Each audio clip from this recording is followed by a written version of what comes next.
We talked about the hidden costs of self-abandonment. And now in this video, we're going to talk about the return. The first step we've already done together. We've identified what causes the drift. And in most cases, it is seeking approval and external validation instead of validating ourselves. In most cases, there's an element of self-abandonment because we're trying to be seen a certain way or be accepted in a certain way instead of showing up as we naturally, authentically are. And the beginning of the return is to start identifying who we naturally, authentically are.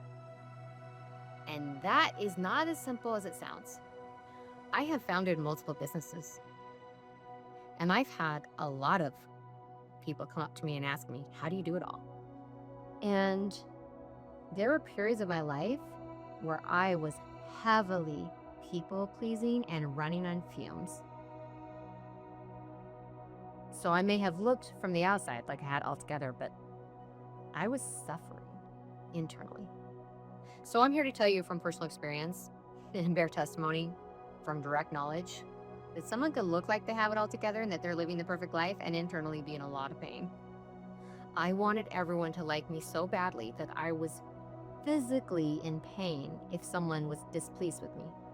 And some of that came from early childhood wounding. I know many of you have experienced worse. But what that taught me was that I should tiptoe around and make everyone happy or my life was in danger.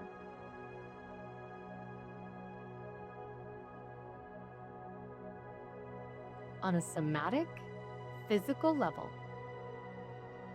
I felt unsafe if someone was upset with me. But trauma doesn't always make sense.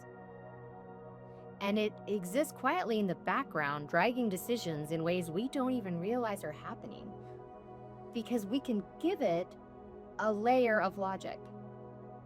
We can give it a thin veneer. The psyche gives it a thin veneer where we think, oh no, I'm just doing this because I'm a nice person. I'm just doing this because I'm kind. On a deeper level, I'm doing this as a survival strategy. And when I started to face that a lot of my personality was actually a trauma response, well, that didn't feel very empowering. That was a little bit embarrassing. I felt a little ashamed that some of my kindness wasn't even kindness. It was me trying to survive. But in truth, there is no shame around that. As a biological organism, your human self is going to want to survive. And it's going to deploy any strategy within reason, fight, flight, freeze, or fawn, to get its needs met. And that is human. And that's nothing to be ashamed of. To begin to return to self, the first step is to stop people pleasing, stop trying to get other people to like us by play acting, and accept that some people aren't going to like that. And I want you to know this doesn't just apply to people who struggle with codependency like I do. This applies to somebody who has a lot of narcissistic traits too. They're putting on a show as a survival strategy too. It's just the opposite end of the same stick, but both of them are afraid. And my background is in human behavioral sciences. And one of the things that we learn in our core studies is that somebody who suffers from grandiosity, somebody who has a superiority complex, is suffering from the same root issue as someone with an inferiority complex, and that is fear that they are not enough. Fear that you're not enough, as you naturally, authentically are.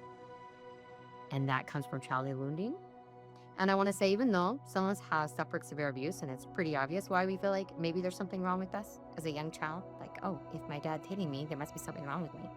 Children don't think my dad has something wrong with him. We see our parents, especially when we're very young, as almost godlike authority figures. And so if they don't like us, then we internalize that as there must be something wrong with me.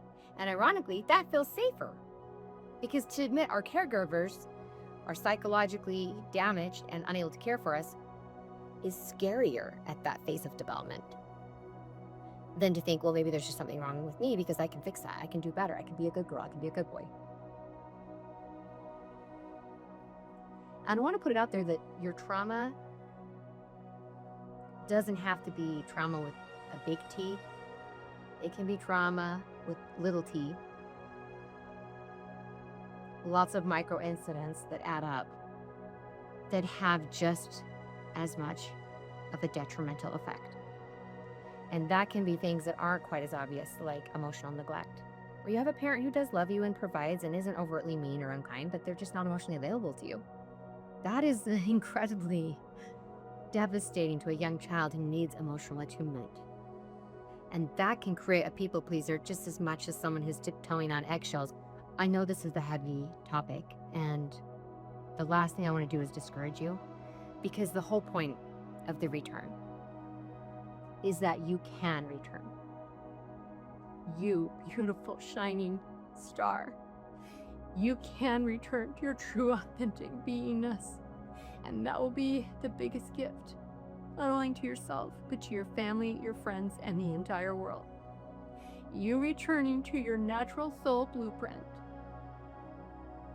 who you were before fear, trauma, and mental constructs created a mask of survival. And we're going to create that safety in the coming videos together. We're going to create that safety from the inside out so that we have no fear, showing up as we authentically are without our mask, without any mask. I'm not saying we're going to get there overnight, but we are going to get there. And when we do, world, watch out. Because I don't know if we're ready for you, babe. You shine so bright. But you know what? If you're shining super bright and I can't handle it, it's my job to put on a pair of sunglasses. It is not your job to dim your light. Thank you so much for being here. I love you.